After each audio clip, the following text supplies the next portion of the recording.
Bonsoir à tous. Donc, je vais vous faire une petite introduction du coup, sur la DMP parce que je pense que vous n'en avez pas assez entendu parler aujourd'hui. Et après, j'aurai le plaisir de laisser la parole à un panel à la fois d'annonceurs et d'éditeurs qui du coup pourront rentrer plus dans le détail sur un retour d'expérience du coup plus précis que du coup les grandes tendances que je vais vous présenter aujourd'hui. Voilà, donc je ne vous l'apprends pas. Vous le savez évidemment, aujourd'hui les habitudes de consommation ont changé. Les clients sont aujourd'hui multi-canaux, multi-devices, hyper connectés. À titre d'information, aujourd'hui, 7 parcours d'achat sur 10 passent par le mobile et 25% des transactions e-commerce sont faites sur un mobile. Cette digitalisation s'accompagne, comme vous le savez, d'une personnalisation qui est de plus en plus forte. Et aujourd'hui, lorsqu'on interroge les consommateurs, plus de 60% d'entre eux souhaitent encore plus de personnalisation et estiment qu'une plus grande personnalisation pourrait les convaincre d'acheter de manière plus importante. Alors cette digitalisation laisse des traces. Ces traces, c'est ce qu'on appelle communément dans le jargon la donnée. Et en fait, l'augmentation de la digitalisation s'est traduite de façon assez significative par une augmentation de la donnée. On estime que plus de 90% de la donnée qui a été produite dans le monde depuis l'existence de la donnée a été produite ces 2 dernières années. Ça rejoint un petit peu ce qui a été expliqué ce matin sur l'accélération de l'innovation. Sur la donnée, c'est vraiment quantifiable et c'est ce qui a amené l'émergence des technologies qu'on appelle aujourd'hui Big Data ou Smart Data. Cette augmentation de la donnée, ça ne va évidemment pas s'arrêter. Ce qu'on observe aujourd'hui avec l'arrivée des objets connectés de plus en plus nombreux par foyer ne va faire que renforcer cette augmentation de la donnée. Alors aujourd'hui, face à cette donnée, il y a un petit peu 2 problématiques qui s'opposent. C'est à la fois une opportunité de mieux personnaliser, de mieux connaître, de mieux dialoguer avec ses clients, ses prospects, mais c'est aussi un défi.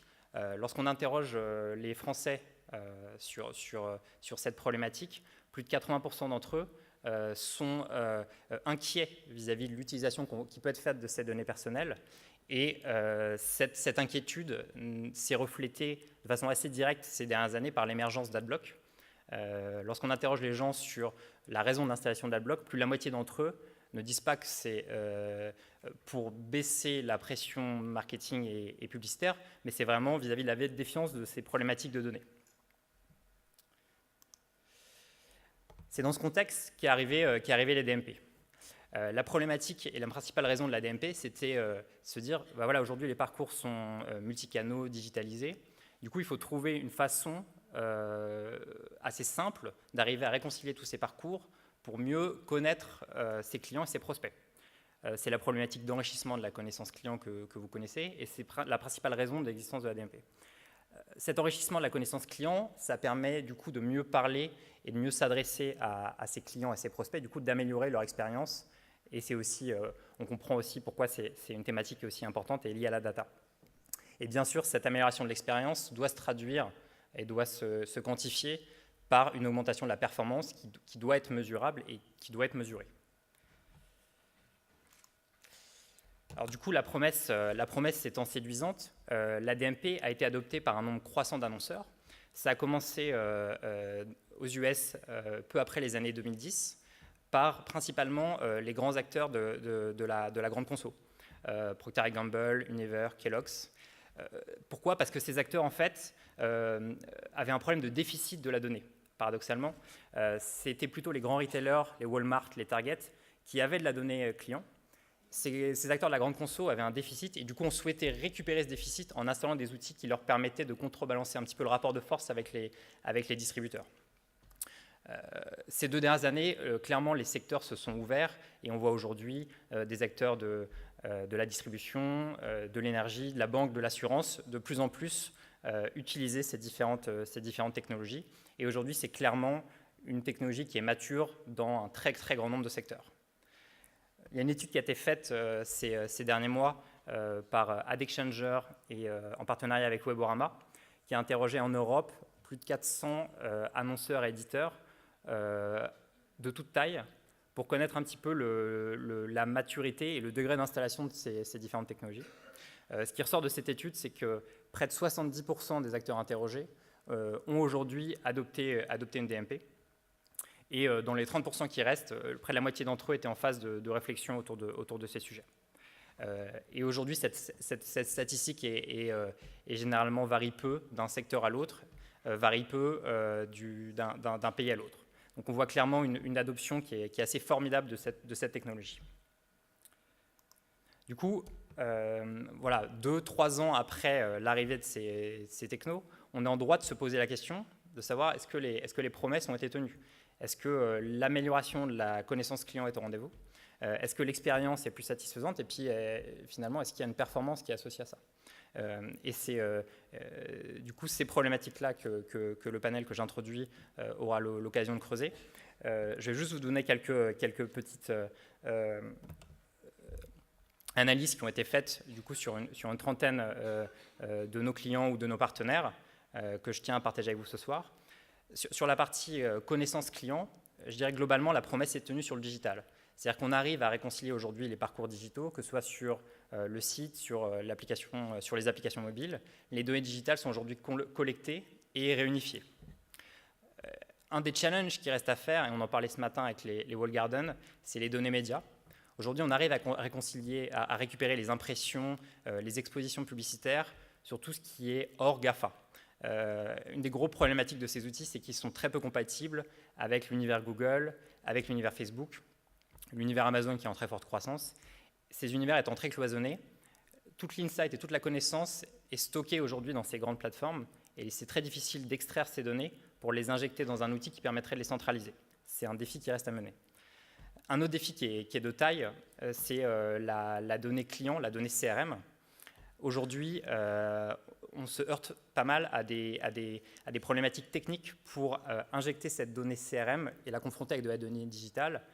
Pour être concret, c'est-à-dire qu'arriver à réconcilier un ID client offline ou online avec un cookie, aujourd'hui en moyenne, on arrive à le faire dans 30% des cas, en accumulant une série de techniques qui sont soit des techniques propres aux annonceurs ou aux éditeurs, soit qui passent par l'utilisation de bases de données externes. Ça reste aujourd'hui un des plus grands défis de ces outils. Et la plupart des cas d'usage qui sont aujourd'hui des cas d'usage clients sont limités par ce fameux 30%. Justement, sur ces cas d'usage, du coup, quand on interroge nos clients, une des promesses qui a été bien tenue, c'est la facilité de lancer des cas d'usage data. Là où avant, il fallait passer par un partenaire dédié sur un cas d'usage spécifique, aujourd'hui, on peut lancer assez facilement des cas d'usage un petit peu sur toute la partie du site, que ce soit l'acquisition ou même la conversion. Et généralement, les gens en lancent entre 20 et 30 de façon, on va dire, assez simple. Les problématiques aujourd'hui sont que ces cas d'usage sont aujourd'hui des cas d'usage qui sont simples et toutes les problématiques que j'ai appelées cross sont aujourd'hui limitées.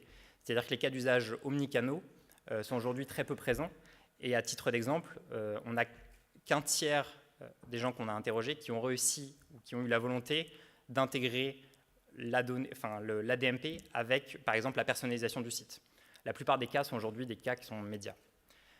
Un autre axe de travail qui est aujourd'hui une vraie difficulté, c'est la partie cross-device.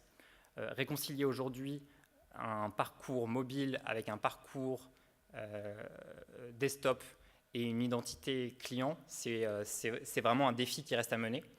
Il y a un certain nombre d'acteurs très techno qui ont commencé à relever le défi, soit par des approches qu'on appelle déterministes, c'est-à-dire qu'on est sûr à 100% d'arriver à réconcilier la donnée, soit par des approches probabilistes.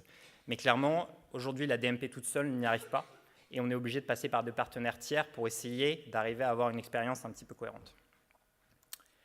Alors, sur la partie performance, au bout d'un an, lorsqu'on interroge les gens pour savoir, qui ont installé une DMP pour savoir si finalement ils sont satisfaits ou pas de cette installation, plus de la moitié estime que le ROI est positif. Et les retours sont que sur l'ensemble des cas d'usage, donc les fameux 20 à 30, ce qu'on observe comme performance, c'est généralement une amélioration sur le KPI qui est suivi, qui est généralement le coût d'acquisition, de 20 à 40%. C'est un chiffre qui est très séduisant, très satisfaisant, qui est notamment limité par l'assiette. C'est-à-dire qu'aujourd'hui, généralement, ces cas d'usage sont très bons, mais sur un périmètre très restreint. Et à titre d'exemple, sur la partie média, généralement, il n'y a qu'un tiers des investissements médias qui transitent par ces outils, pour les raisons des GAFA et aussi pour des raisons technologiques. Et ça, c'est un axe d'amélioration majeur qui a encore à pousser sur ces outils. Alors maintenant, on s'interroge sur les raisons et les explications de ces résultats mitigés. Je pense qu'il y a deux types de facteurs. Il y a des facteurs qu'on appelle humains et des facteurs qui sont des facteurs techniques. Sur les facteurs humains, la difficulté, c'est que ce sont des outils qui sont très transverses dans l'organisation. Pour qu'il y ait des vrais succès autour de ces outils, ce qu'on a vu, c'est qu'il fallait un vrai support et un vrai sponsor assez élevé, tout simplement parce que c'est des outils qui sont transverses et qui vont nécessiter un appui des comités de direction, un comité transverse, une gouvernance dédiée. Et il y a des vraies questions qui se posent sur, du coup, qui sont les personnes qui doivent opérer ces outils, quelles sont les formations à mettre en place, et aussi également des questions autour des agences et des prestataires et de l'internalisation. De plus en plus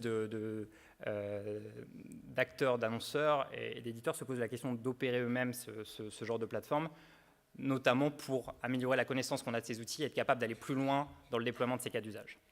L'autre défi, c'est le défi technique. En fait, lorsqu'on décide de basculer sur une technologie DMP, il faut comprendre qu'il y a tout un legacy, qui est un legacy IT, qui est un legacy d'outils, et il va falloir intégrer ces outils avec ce legacy. Cette intégration se fait généralement pas sans douleur, et il y a souvent des vrais projets à mener d'intégration qui peuvent prendre parfois plusieurs mois, et qui nécessitent des vraies compétences d'intégration qui peuvent parfois prendre du temps, et c'est pour ça qu'on comprend que les gens préfèrent faire des intégrations simples sur un univers média que des intégrations un petit peu plus complexes sur, par exemple, la personnalisation du site.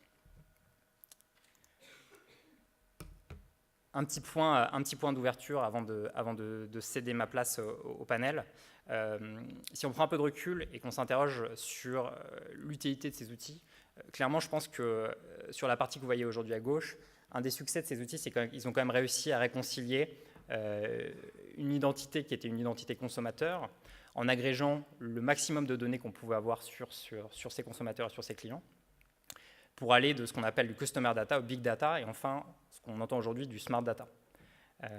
Les prochains défis qui restent à lever, c'est d'apporter de l'intelligence à ces outils et de commencer à introduire du machine learning, des algorithmes, pour être capable d'aller plus loin, et que ces outils ne soient pas simplement des outils d'agrégation de la connaissance, mais des outils qui apportent aussi de l'intelligence et un vrai support d'aide à la décision. Alors je vous ai mis ici la notion de singularité, dont vous avez peut-être entendu parler, c'est-à-dire que peut-être à terme, les algorithmes seront suffisamment intelligents pour du coup opérer ces outils de connaissance client et de prendre eux-mêmes l'ensemble des décisions à la place des directeurs marketing. On le voit dans un certain nombre de métiers, et ça rejoint un petit peu l'UBAisation. L'algorithme est aujourd'hui en phase de développement très poussé et capable de remplacer un certain nombre de tâches, voire de métiers entiers. Et on peut imaginer qu'un jour, les algorithmes seront capables de remplacer des directeurs marketing. Je vous rassure, ce n'est pas pour demain, mais c'est clairement une tendance qu'on voit. Une tendance qui peut être intermédiaire, c'est la notion de créativité. On pense qu'aujourd'hui, ces outils associés avec de l'intelligence peuvent vraiment aider les directions marketing, les créatifs, de telle sorte que de la data naissent vraiment des insights et de l'intelligence, et qu'on puisse beaucoup plus simplement passer de l'insight client à de la création. Et c'est d'ailleurs des initiatives qui sont aujourd'hui lancées et hautement financées par des acteurs comme Google. L'objectif étant de se dire qu'on peut faire travailler le cerveau gauche et le cerveau droit, et pourquoi pas des créatifs et des data scientists, en utilisant des technologies comme ça, comme la DMP, pour être encore meilleur dans l'expérience client, et pas uniquement utiliser un créatif qui existe déjà sur un parcours qu'on a imaginé, mais pourquoi pas que les outils imaginent eux-mêmes les créatifs de demain. Voilà, c'était l'introduction que je souhaitais faire au panel. Donc maintenant, je vais laisser la parole aux différents intervenants qui vont pouvoir plus détailler et rentrer dans ces problématiques avec des retours d'expérience. Merci beaucoup.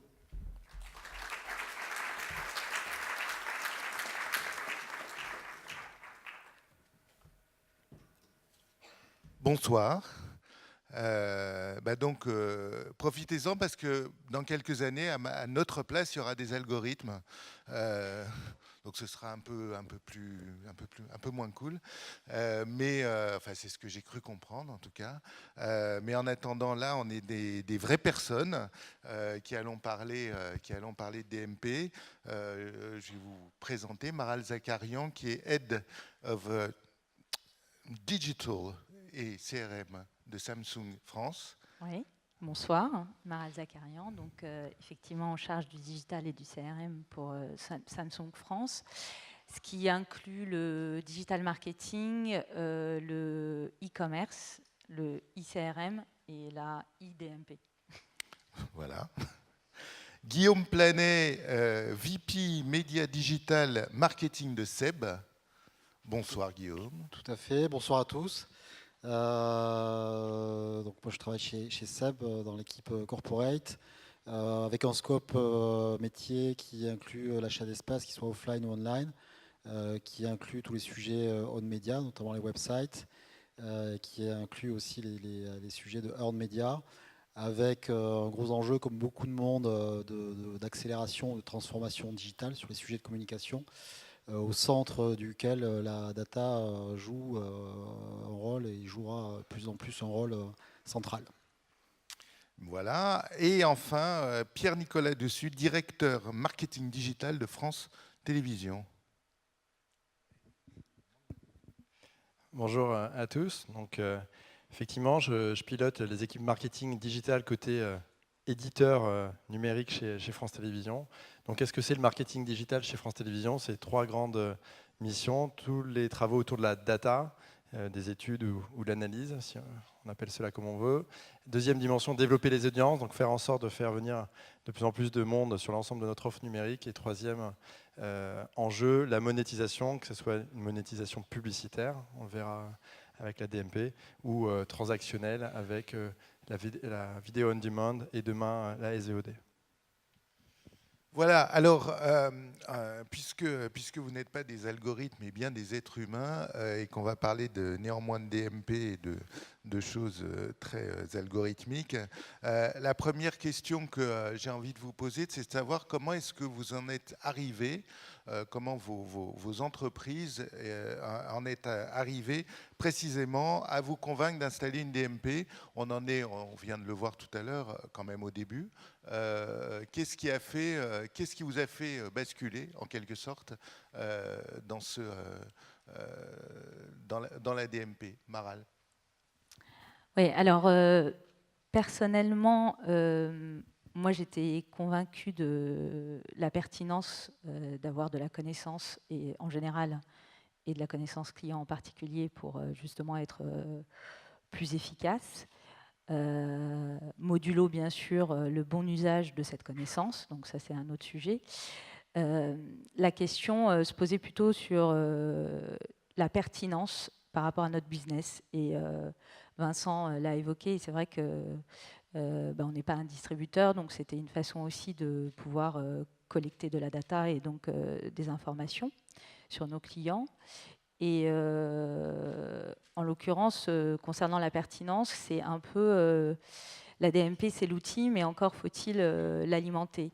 Et un peu comme une belle voiture, on peut apprendre à la conduire, mais il faut aussi pouvoir y mettre de l'essence. Bon, en ce moment, c'est un peu difficile, mais et il se trouve que ça nécessite d'avoir des investissements médias qui sont justement suffisamment importants et un trafic sur site aussi important pour pouvoir alimenter cette DMP. Sur ces 2 critères-là, chez Samsung, on est plutôt bien lotis. Donc on a pu répondre positivement quant à la pertinence du sujet. Alors, chez SEB, c'est aussi le même problème, c'est de connaître ses clients directement, alors que c'est pas vous qui vendez directement. Voilà, c'est exactement ça. C'est exactement ça. C'est qu'on est sur un modèle de vente indirect. Du coup, on perd le contact avec le client au moment crucial, au moment où il achète. Et derrière, ce que ça veut dire, c'est qu'on ne sait pas qui il est et on ne peut pas mieux le connaître et entretenir la relation avec lui. C'est un modèle de vente indirecte, problématique que beaucoup de monde connaît, qui était décrit d'ailleurs par Vincent par rapport aux expériences de Procter, d'Unilever ou de Kellogg's il y a quelques années. Donc initialement, l'enjeu c'était de craquer ce sujet, d'arriver à reconnecter avec le client final. On n'était pas du tout initialement parti sur une logique de DMP, on était beaucoup plus frustre que ça. On était plutôt dans une logique d'intégration des sujets médias et CRM.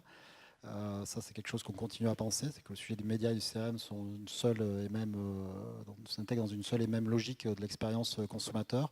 Donc initialement, on était plutôt dans une optique de pouvoir au maximum connecter les sujets médias et CRM pour en baser au maximum nos prospects et nos clients de façon à pouvoir mieux les connaître et mieux derrière les activer.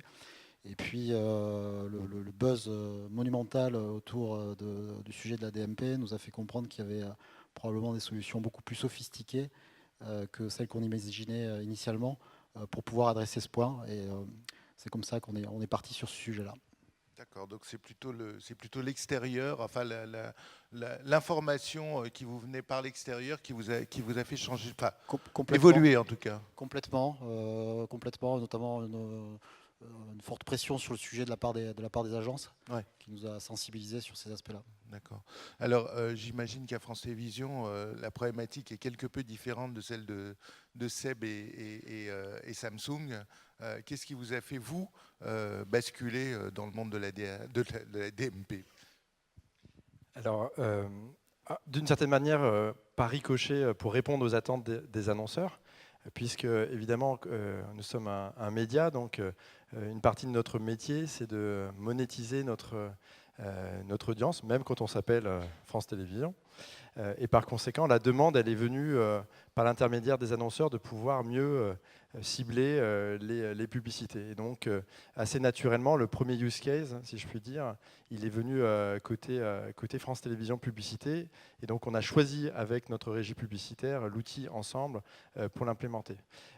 Pour autant, ce n'est pas l'unique raison pour laquelle on est parti sur une DMP, puisque avant de se dire quel outil on choisit, on s'est posé la question de qu'est-ce qu'on peut faire autour de la donnée.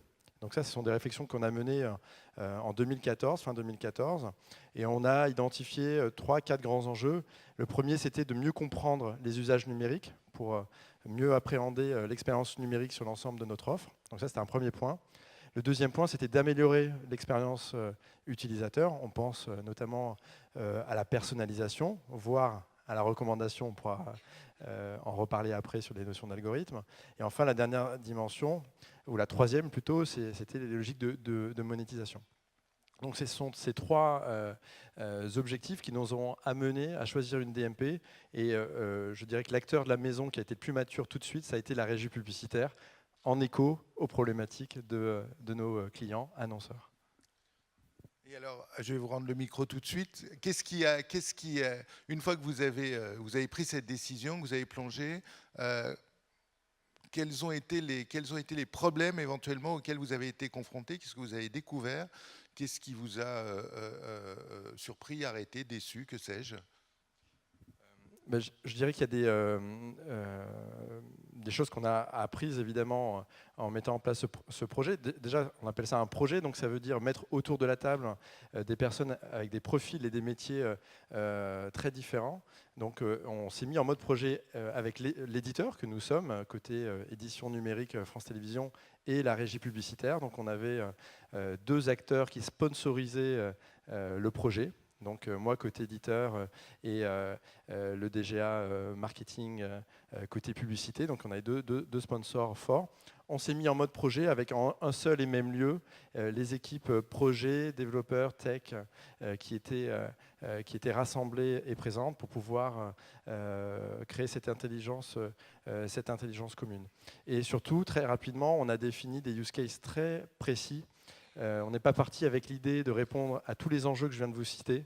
On est parti sur l'idée que l'implémentation de la DMP devait répondre comme premier objectif au fait de pouvoir mettre en place une offre publicitaire avec du ciblage data. La question de la personnalisation, on l'a traitée dans un deuxième temps. La question de la compréhension des usages, on l'a traitée après également. On s'est dit attention de ne pas se noyer, on va se focuser sur un premier cas. Et c'est comme ça qu'on a travaillé, qu'on a réussi, puisque globalement, on a livré le produit, le temps et en heure. Notre régie a pu lancer l'offre France TV Data sur son marché en septembre 2015. Et donc, on a plutôt des retours positifs et un vécu projet également positif.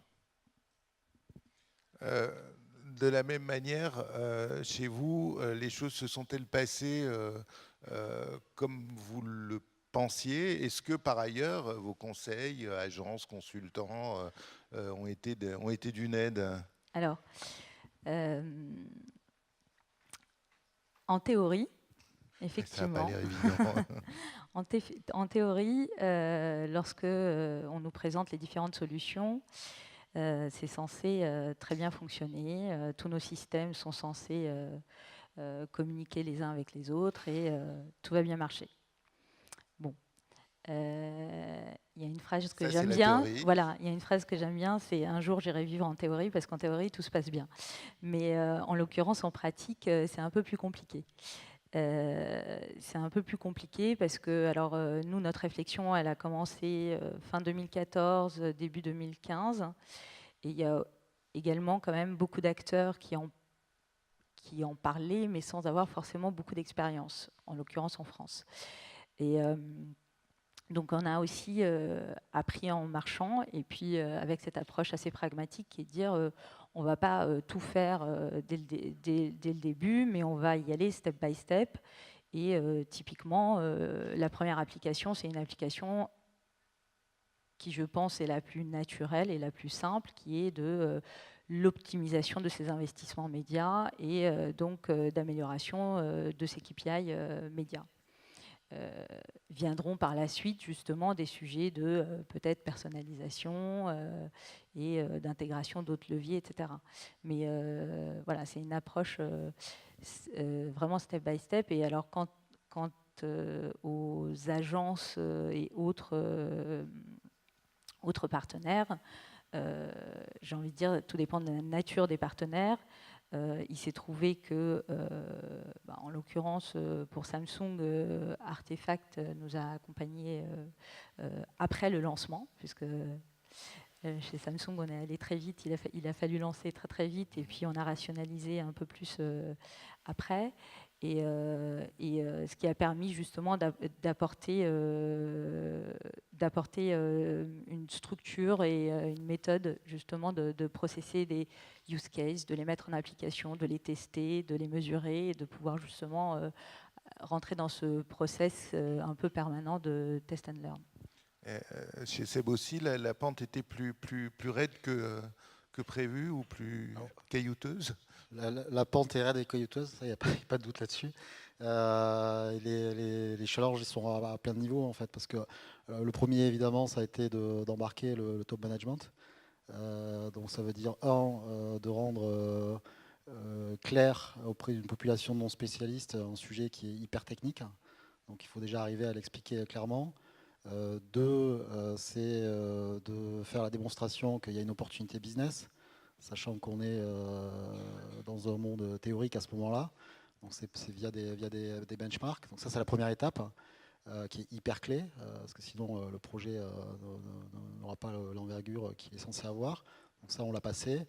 Après, il y a, comme ça a déjà été évoqué à plusieurs reprises, il y a un enjeu fort de collaboration entre des populations qui n'ont pas du tout l'habitude de travailler ensemble.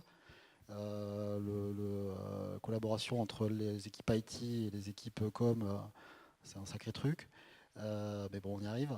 Il faut qu'on travaille avec d'autres populations. Le marketing stratégique, on a plus l'habitude de travailler avec eux, les études, les marchés, mais il faut arriver à faire en sorte que tout ce petit monde fonctionne ensemble. Après, il y a aussi une question de collaboration avec les partenaires, les agences ou partenaires type Artefact, faire en sorte que tout le monde trouve sa place et arrive à fonctionner de la meilleure des manières. Voilà, donc tout ça est très très complexe. L'humain est vraiment l'enjeu le plus central. Alors dans l'intitulé de la conférence, souvent quand on parle de ces sujets-là, on parle de DMP. Mais dans DMP, dans Data Management Platform, les deux mots qui sont vraiment importants, c'est Data Management. C'est ça qui est le plus complexe.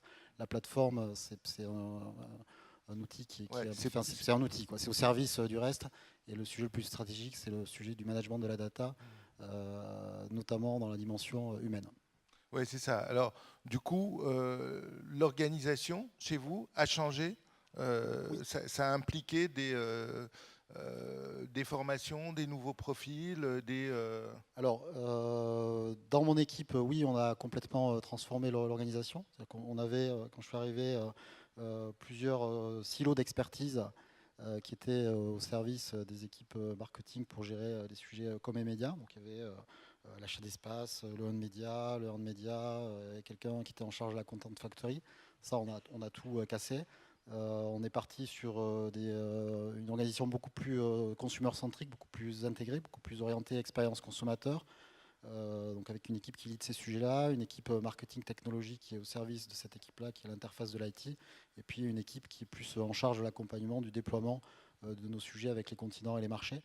Après, en termes de profil, oui, on fait rentrer des nouveaux profils et des nouveaux postes qui se créent, notamment des postes de data marketing analyst, qui sont évidemment clés par rapport à ces sujets-là. On fait rentrer des profils plus transversaux, plus intégrateurs, qui faciliteront le design d'expériences consommateurs personnalisées, parce que c'est là où on veut aller. Voilà. Et après, c'est un sujet d'ailleurs qui a été évoqué ce matin par Joël Leronet, c'est aussi beaucoup une question, enfin, dans les profils qu'on fait rentrer, de soft skills. Alors bien évidemment, il y a la dimension expertise digitale qui n'est pas une soft skill, mais après, des profils qui sont très collaboratifs et capables d'être pédagogues pour pouvoir embarquer toutes les populations avec lesquelles ils sont amenés à travailler et convaincre en interne, parce que c'est évidemment clé, de la pertinence de ce type de démarche pour pouvoir derrière la déployer sur l'ensemble de nos marchés. Chez Samsung, c'était pareil, il a fallu tout changer ou changer beaucoup Alors, on n'est pas aussi avancé que Seb en la matière. En tout cas, on n'a pas changé l'organisation. En revanche, on est venu réviser un peu les process et les méthodes de travail entre l'agence média, l'agence créa, Artefact qui intervient plus sur l'aspect effectivement data et tout le marketing digital et la communication pour pouvoir justement anticiper, parce que là on se parle de la data, la connaissance, et pour derrière l'activer de façon justement différenciée, donc rentrer dans le processus qui est de dire il va falloir maintenant délivrer un message différent dès lors qu'on a justement ce niveau de granularité et de connaissance. Et donc ça nécessite d'anticiper un petit peu plus à la fois dans les plannings, mais aussi dans la conception et donc dans les briefs créa et les développements qu'il y a ensuite à faire. Ainsi qu'un impact fort côté agence média aussi, pour la mise en place justement des campagnes médias qui sont plus complexes de fait. Forcément. Voilà. Vous avez tout changé. Vous aviez peut-être plus anticipé. Vos problématiques sont peut-être un petit peu différentes de celles de distributeurs en l'occurrence. On n'a pas tout changé. On a renforcé des choses qu'on avait commencé à mettre en place parce que en fait, la DMP n'était pas le premier sujet data qu'on a traité. On avait, les années précédentes, construit un référentiel client unique, dit autrement une base de données qui permettait de centraliser l'ensemble des données email qu'on avait dans la maison. Alors une maison comme France Télé, c'est très grand, vous pouvez en trouver un peu partout des bases de données. Donc déjà, le chantier de les rassembler en un seul et même lieu, c'était déjà un premier mode de travail autour de la donnée qui nous avait permis aussi de mettre en place ce mode projet avec des profils tech, des profils gestion de projet en un seul et même lieu et avec un mode de fonctionnement aussi en agile qu'on a mis en place. Et la DMP, c'est assez naturellement, ce projet DMP, c'est naturellement inscrit dans ce mode de travail préexistant. Par contre, ce que ça a renforcé, la DMP, c'est un peu la question que Guillaume a soulevée sur le data management, c'est aussi derrière la question de la gouvernance de la donnée.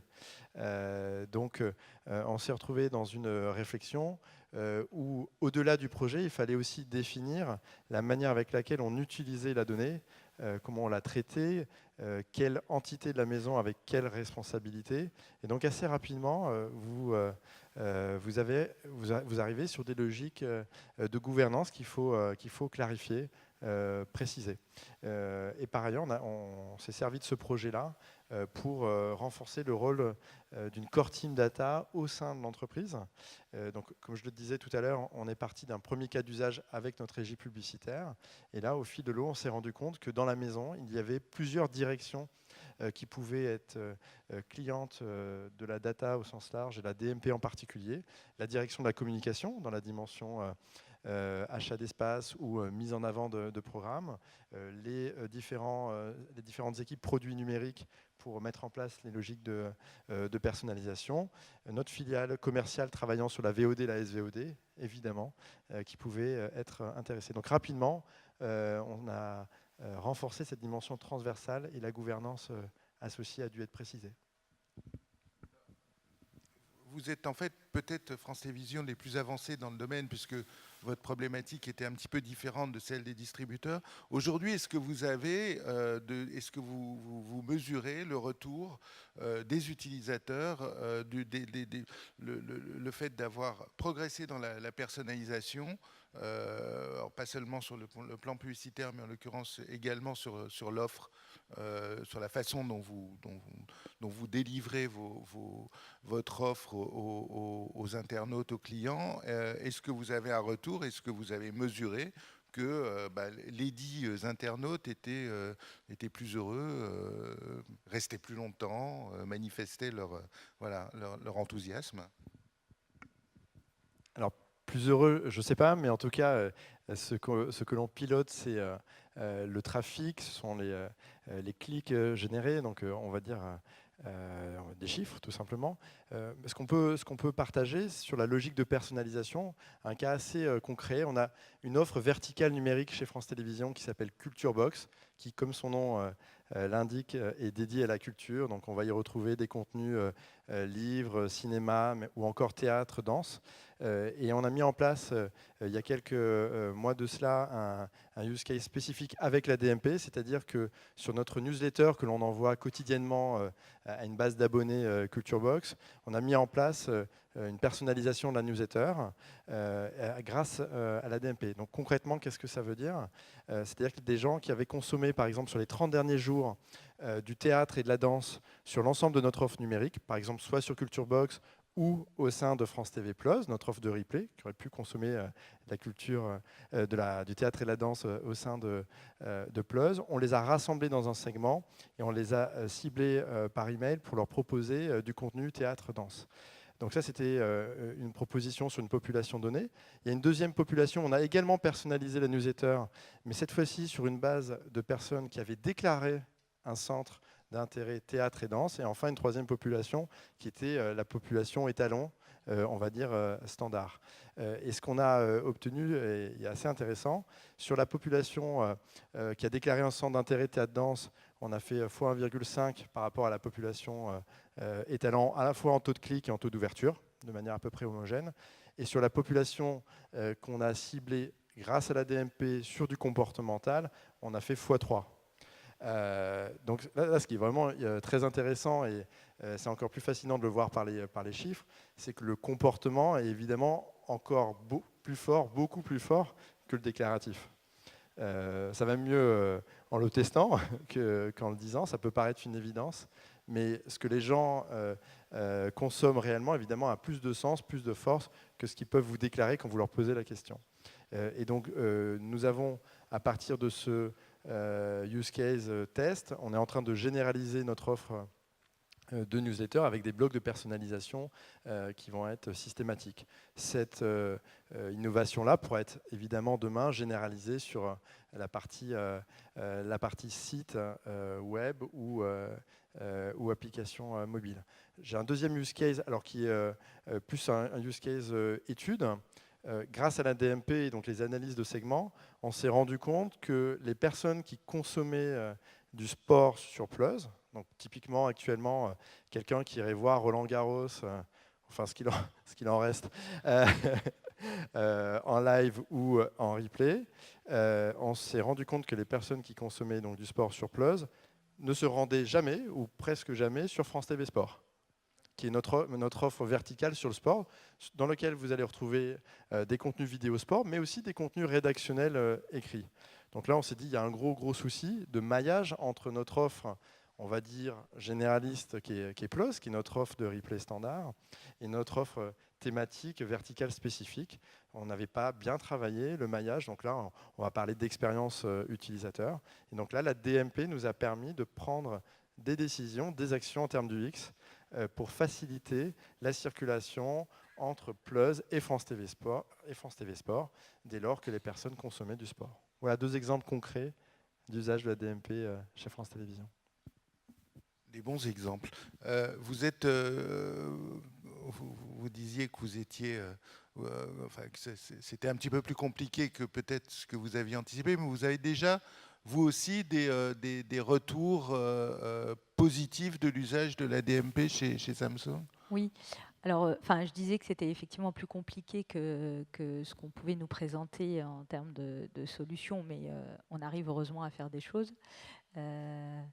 Modulo justement un certain scope et là-dessus aussi la présentation de Vincent précisait justement finalement les différents freins aujourd'hui qui restent encore et qu'on découvre une fois qu'on met en place les choses. Notamment celui sur les GAFA qui est... Exactement. Voilà. Donc un exemple très précis qui est sur le CRM onboarding. On se dit, bon, typiquement, sur ma base CRM, je vais pouvoir récupérer et réconcilier mon CRM avec mes cookies du fait de leur visite. Alors, oui, c'est vrai, mais dès lors que c'est une adresse Gmail, on n'arrive pas. Bon, voilà. Donc, il y a des petites choses comme ça. Il y a des zones d'ombre qu'on n'arrive pas encore à élucider. Mais autrement, oui, bien sûr, on arrive quand même à activer cette DMP, en l'occurrence aujourd'hui sur le scope média, et on a des résultats qui sont intéressants à date, à savoir, je vais enfoncer des portes ouvertes, mais oui, que des segments DMP ont des meilleurs CTR ou des meilleurs taux de conversion que d'autres segments moins ciblés. Voilà. Donc aujourd'hui, les bénéfices, on les voit. On est en train, là il y a une campagne qui est un petit peu plus complexe, qui tourne, qui est sur de la scénarisation. Vous agissez en conséquence maintenant. Oui, voilà. Donc là, on est allé un peu plus loin que de se dire on cible et on compare un segment ciblé de la DMP versus le tout venant. Là, on a une campagne qui tourne sur le S7 où on est plus dans une optique de je vais raconter une histoire en fonction des différentes cibles établies en amont, donc différents personas, pour pouvoir d'une part ne pas délivrer le même message N fois, mais essayer d'intéresser justement le consommateur avec différents angles. Et en l'occurrence, le produit, le S7 en question, nous le permet puisqu'il a énormément d'USP intéressantes qui permettent justement de mettre en avant et d'essayer d'attirer l'intérêt du visiteur. Seb ? On a vu aussi des résultats sur le volet média déjà. Ouais. Ouais. On a notamment sur notre catégorie aspirateur, qui est une catégorie qui est très bataillée, très concurrentielle, notamment sur le marché français. On est challenger par rapport à Dyson, une énorme marque. On a fait un test, on a construit une campagne sur le volet digital, bien sûr, complètement data-centrique, donc où la totalité de la campagne était scénarisée en fonction de segments et de la réaction des segments, différents segments aux différents stimuli. Donc tout était complètement scénarisé, pas personnalisé, mais segmenté en ce sens, tout au long du parcours digital, de l'intérêt jusqu'à la conversion. On voit des résultats très positifs sur les indicateurs d'engagement, avec des progressions à 2, voire à 3 chiffres par rapport à une démarche classique. Donc ça, c'est hyper enthousiasmant, motivant, et c'est surtout quelque chose derrière qu'on pourra aller expliquer pour pouvoir embarquer les autres marchés. Et ceux qui, à mon avis, aussi, encore plus évidemment, enthousiasmant et utile pour un déploiement, c'est que en dessous de ces indicateurs d'engagement, on a fait un modèle économétrique pour isoler la contribution des différents leviers marketing au business.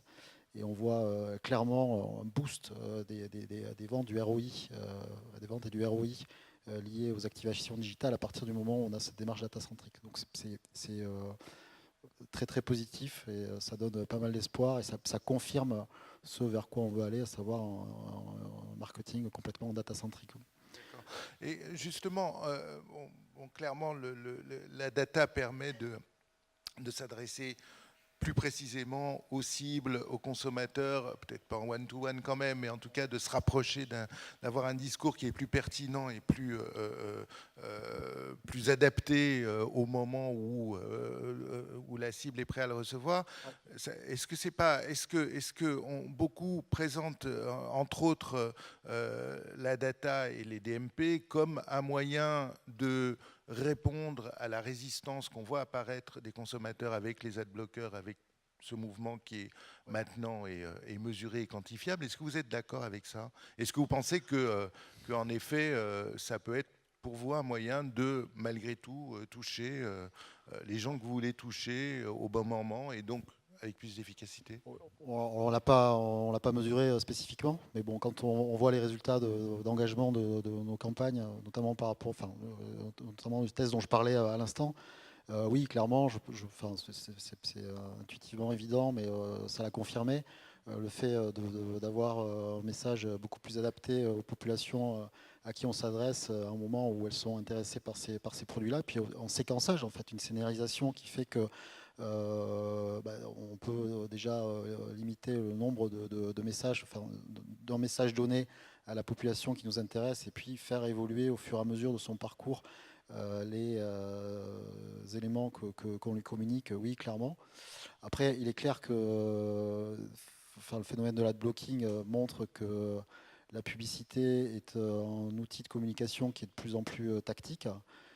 Qu'elle est la porte d'entrée vers des expériences qui sont beaucoup plus riches, beaucoup plus engageantes, que ce soit du brand content ou des services qu'on va développer pour nos consommateurs, où là aussi la démarche data marketing permettra d'être encore plus spécifique et donc plus efficace.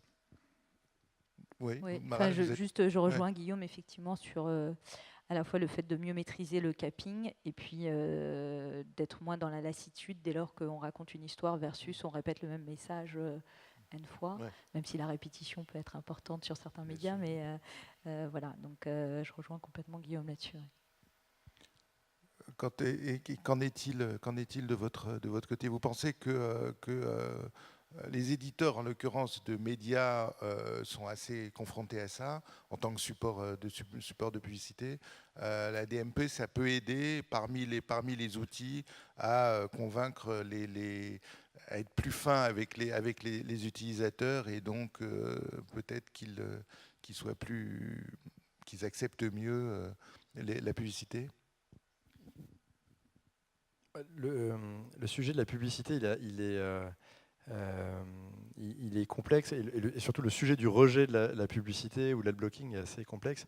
Il y a plusieurs variables probablement derrière. Effectivement, proposer un message qui n'intéresse pas la personne, donc on va dire non personnalisé pour faire simple, ça peut être une explication. Après, il y a d'autres explications.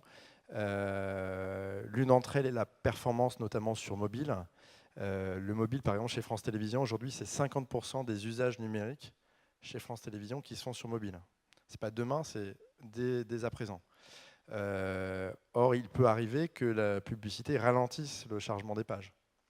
C'est objectivement probablement la première cause aujourd'hui d'adblocking. C'est vraiment la performance. Et une autre explication que je vois en complément, et c'est un mélange de tout ça, c'est aussi la question des formats publicitaires, donc la qualité de l'expérience qui est proposée. Donc on a un sujet là sur la publicité et donc le rejet de la publicité qui s'exprime par l'adblocking, qui est plus complexe que le simple sujet de la personnalisation, même si effectivement l'ADMP peut être une manière de mieux appréhender le ciblage. Et effectivement, nous, avec nos clients annonceurs qui achètent de l'espace avec notre France TV Data, on a un niveau de satisfaction côté annonceur qui est plus grand sur le ciblage, et on a aussi des performances en taux de clic qui sont supérieurs. Donc on voit là quelque chose de vertueux, mais pour répondre de manière transparente à votre question, je pense qu'on a là sur le sujet publicitaire un sujet qui est plus large que ça. Sans aucun doute. On va peut-être terminer simplement en essayant de savoir quels sont vos souhaits ou quelles sont vos attentes. On a compris qu'on était plutôt au début, qu'il y avait encore du chemin à faire. Comment est-ce que, je vais commencer par vous, qu'est-ce que vous attendez demain de la DMP, quel est le prochain pas? Le prochain pas après la DMP, c'est si on est là pour finaliser et ouvrir le sujet, c'est la data au sens large, et ça a été évoqué dans la présentation précédente. Ce sont évidemment les problématiques d'algorithmes et de recommandations. Nous, en tant qu'éditeurs de contenu, on a là un sujet majeur qui est celui de proposer le bon contenu à la bonne personne. Alors, je ne sais pas si le directeur du marketing futur, effectivement, disparaîtra au profit des algorithmes, comme ça a pu être dit tout à l'heure, parce qu'à un moment donné, il faut définir les variables qui font agir l'algorithme. Et côté France Télévisions, on a mis en place un moteur de recommandation sur l'une des offres qu'on avait lancées en bêta qui s'appelle France TV Zoom. Et à un moment donné, il a fallu définir dans l'algorithme quelles étaient les variables qui proposaient le bon contenu à la bonne personne. Alors, on en a listé plusieurs. On a évidemment si la personne a précédemment consommé uniquement des documentaires animaliers, on va plutôt proposer des documentaires animaliers. Si elle consomme plutôt des vidéos courtes, donc si la durée est plutôt courte, on va plutôt lui proposer des contenus courts. On a dans les variables évidemment la nature du contenu, si c'est un documentaire, une série, une fiction, donc toute cette catégorisation. On a le lieu de consommation, quel type de device. Et en faisant tout ça, on s'est rendu compte qu'à un moment donné, il manquait une variable. Alors c'est vrai que c'est probablement propre au fait que nous soyons un média de service public, mais il manquait une variable, et cette variable, c'était la variable sérendipité ou variable aléatoire, ou le fait tout simplement, à un moment donné, de proposer à hauteur de 20-25% de la proposition qui était faite, proposer des contenus qui nous semblaient importants que les personnes puissent voir.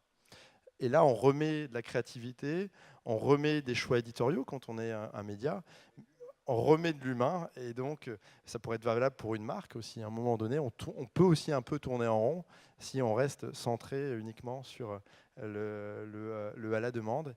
Et donc, ce n'est pas qu'une question philosophique. Nous, on l'a très concrètement, on l'a mis en place. Et donc, pour être très concret, on a mis en place une variable aléatoire sur 20-25% des recommandations de l'algorithme qui a été mis en place. Et donc, tout ça pour conclure qu'effectivement, à un moment donné, il y a quand même une dimension humaine dans les arbitrages qui sont faits et dans la création de valeur, qui en résulte derrière. Chez vous, chez Samsung, qu'est-ce qui vous manque aujourd'hui par rapport à la DMP? Qu'est-ce que vous attendez sans rêver, hein, demain? Alors, demain, c'est de consolider un peu les connaissances là qu'on essaye d'acquérir et d'industrialiser, on va dire, une partie des use cases qu'on met en place. Donc, voilà, d'être en mode, on va dire, always on sur l'usage justement de la DMP. Et je dirais, peut-être après-demain, de commencer à y intégrer encore plus de points de contact potentiels, hein, pour finalement se dire que quand on veut raconter cette histoire à notre consommateur, on arrive à le faire quel que soit ce point de contact-là. Donc on parlait de quelque chose qui n'est pas du tout futuriste, qui est la personnalisation du site. On peut aussi demain, peut-être après-demain, parler de la télévision également, qui pourrait rentrer dans ce cadre-là. Et donc d'être vraiment dans cette logique de storytelling qui va du coup utiliser tous les points de contact potentiels, pour finalement voilà, délivrer un message en fonction du moment, qui sera donc différent en fonction de la cible bien sûr, et puis en fonction du moment et en fonction peut-être également de la surface d'expression qu'on a à ce moment-là. Guillaume? Bon, ça rejoint les points de Maral. L'enjeu, c'est d'être de faire en sorte que cette démarche data marketing alimente toute la chaîne de valeur en marketing et pas seulement le média, voire média plus CRM. Donc du coup, très concrètement, derrière, ça veut dire 3 sujets d'exploitation à venir, cette démarche data marketing. Le premier, c'est pouvoir alimenter toute la réflexion marketing stratégique. Aujourd'hui, on a une batterie d'études très importante, comme beaucoup d'annonceurs, mais très traditionnelle. Donc c'est pouvoir exploiter ces outils-là, que ce soit DMP, base Big Data, pour pouvoir nourrir la compréhension de nos consommateurs, la définition d'insights, et du coup la réflexion des équipes marketing stratégiques, pas seulement sur la com, mais aussi sur les produits. Ça, c'est le premier point. Et le deuxième point, plus dans une logique touchpoints. Alors, il y en a un qui est hyper important, c'est la télé. Aujourd'hui, on investit, du coup ça rejoint ton boulot, Pierre-Nicolas, on investit plus de la moitié de nos budgets de communication en télévision. On est sur des lignes de produits avec des potentiels d'achat qui sont assez limités. Donc on sait qu'il y a une déperdition qui est colossale sur ce levier-là.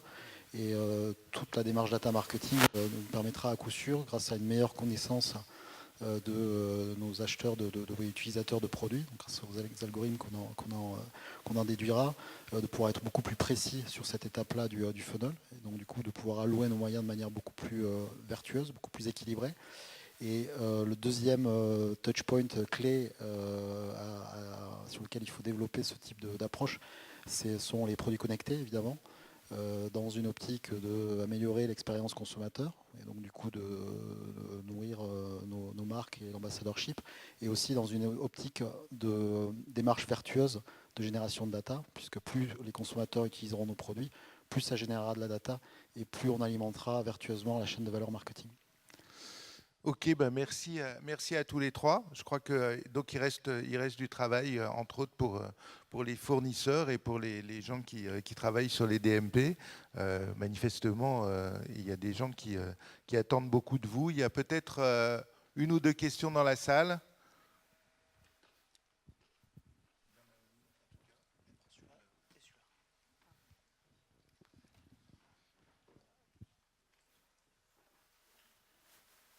Il y en a une. David Bernard-Bray, Eurosport Discovery. Je voulais poser la question de l'open data et de l'interopérabilité en fait de la donnée. Si on se place du point de vue régie publicitaire ou du point de vue annonceur, je pense que quand on parle du déploiement de la data, il y a aussi tout intérêt à pouvoir l'échanger en fait du côté annonceur et du côté régie. Est-ce que c'est aussi quelque chose sur lequel vous travaillez ?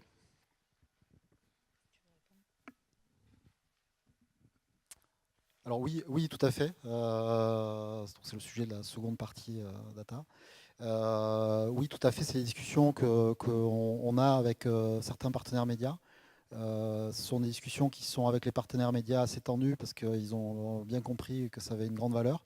Mais effectivement, dans les deals, pas forcément ceux qu'on a conclus, mais les discussions qu'on a, c'est plus seulement une question d'investissement publicitaire, une question de service, mais il y a aussi un sujet data.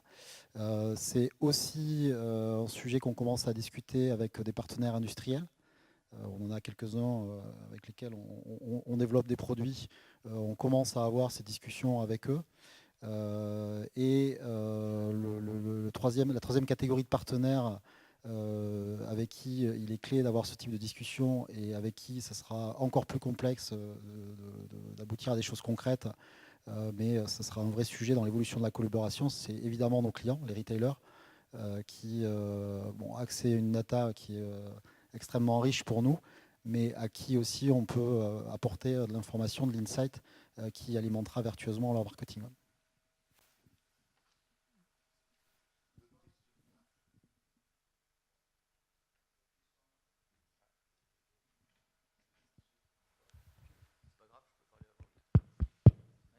Bonsoir. Ça tombe bien puisque que je suis Daniel Broche de Boulanger, puisque vous parlez de retailer. Effectivement, je suis très heureux d'entendre qu'on a plein de choses à faire entre nos DMP. Et en écoutant l'intervention sur la DMP de Samsung, je me posais la question de savoir si la DMP de Samsung, c'était une démarche française ou internationale, au cas où, peut-être demain, il vous faudra une DMP de DMP pour pouvoir réconcilier tous les parcours internationaux de vos clients.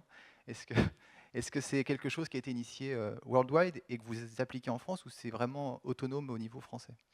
Alors, comment ça s'est passé? C'était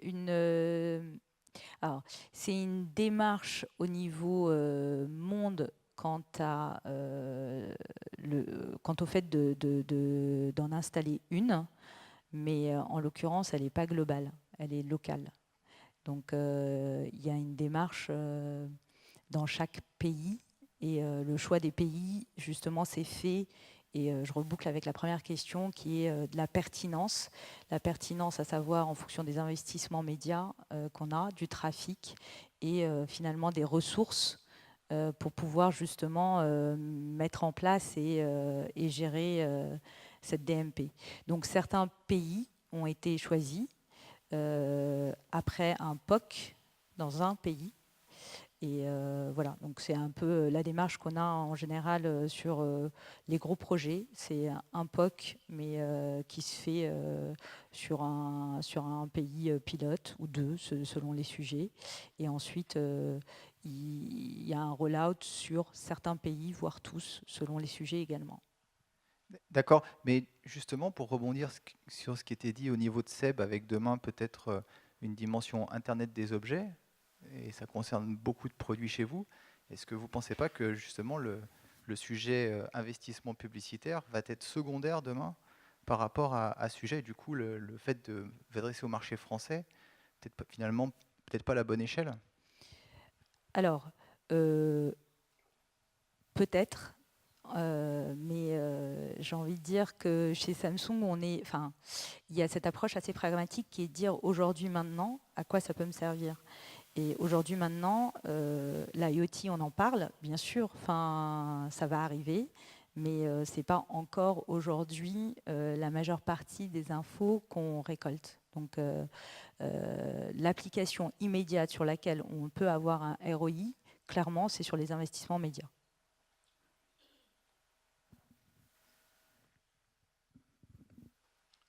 Une dernière question tout au fond.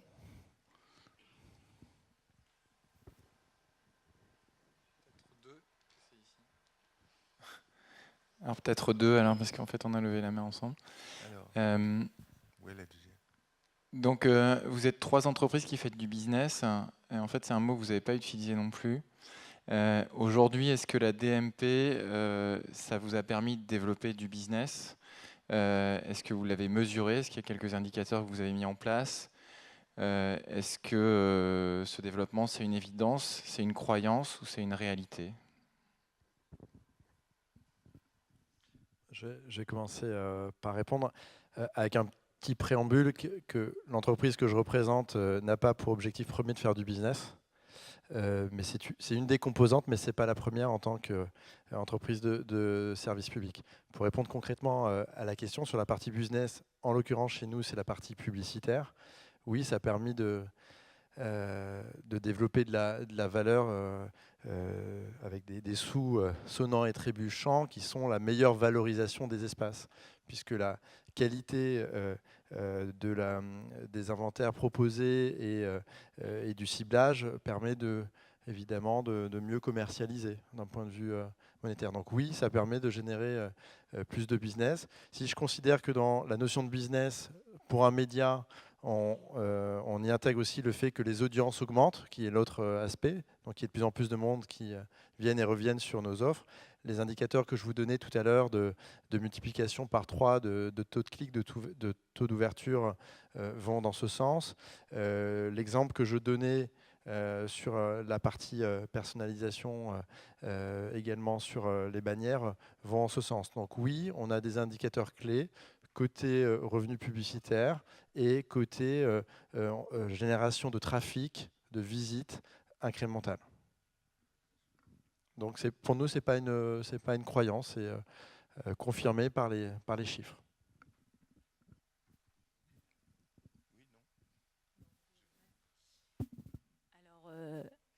Pour la partie, oui, rapidement. Pour la partie business, si en l'occurrence, effectivement, c'est une amélioration du taux de conversion, oui. Aujourd'hui, c'est quelque chose qu'on commence à mesurer. Donc, on a de meilleurs taux de conversion et de meilleurs CTR grâce à, justement, au ciblage et à des segments DMP. Maintenant, on est aussi limité, mais je serais ravie de pouvoir le mesurer jusqu'au bout et d'avoir la conversion en magasin.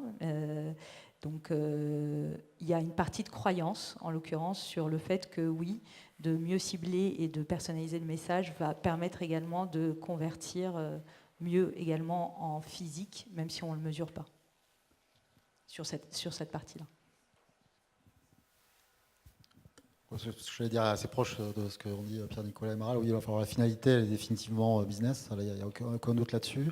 À la base, compte tenu du fait que le sujet est complètement nouveau, c'est soit une croyance, soit une intuition, soit une vision. Et, voilà, on suppose que ça va fonctionner.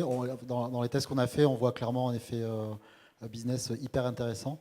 Après, il y aura plein d'autres sujets, plein de tests, notamment sur le volet télévision, où il y aura probablement une réduction des coûts médias qui sera significative. Mais l'histoire nous le dira. Voilà.